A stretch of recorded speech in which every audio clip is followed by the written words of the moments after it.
अक्सर होता है जब सिद्धि किसी को प्राप्त होती है या कुछ भी प्राप्त होता है तो वह उसके मद में फिर कुछ नहीं देखता, किसी को नहीं समझता।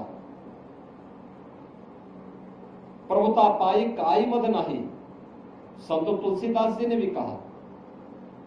लेकिन बाबा ने अपनी साधना का उपयोग, इस सिद्धि का उपयोग राष्ट्र के कल्याण के लिए किया, लोक कल्याण के लिए किया।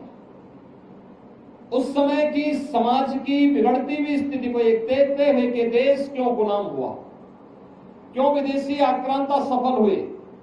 एक तरफ उन्होंने समाज को जोड़ने का काम किया, दलितों को, आदिवासियों को, वनवासियों को, गिरवासियों को बिना भेदभाव से मुक्त एक ऐसे समाज की स्थापना का अलग जगाया था जो एक अघोराचार्य को ही के द्वारा ही संभव था, एक योगी के द्वारा ही संभव था, एक संत के द्वारा ही संभव था। उच्च कुलीन परिवार में जन्म लिया, लेकिन उन्होंने कहा नहीं, छूत अस्पृश्यता के भाव को त्यागना होगा, तभी ये देश सुरक्षित हो पाएगा। और यहाँ के दलितों को, वनवासियों को, यहाँ के जनजातीय समुदाय को उन्होंने बड़ी संख्या में अपने शिष्य के रूप में स्वीकार करते हुए उनके जीवन को प्रशस्त करने के लिए अनेक कार्यक्रम चलाए।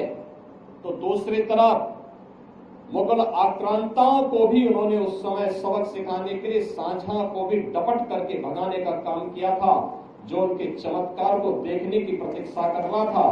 उन्होंने विदेशी आक्रांता उस समय के जो शासक थे उनको फटकार लगाई थी। यानी ये चीजें दिखाती है एक संत और एक योगी सत्ता का गुलाम नहीं होता है, बल्कि वह अपने कदमों पर उन्हें चलने के लिए मजबूर करता है। और यही कार्य आज से 425 वर्ष पहले इसी रामगढ़ गांव में जन्मे पूज्य बाबा अघोराचार्य कीनाराम जी महाराज ने अपनी दिव्य साधना के माध्यम से हम सबके सामने प्रस्तुत किया।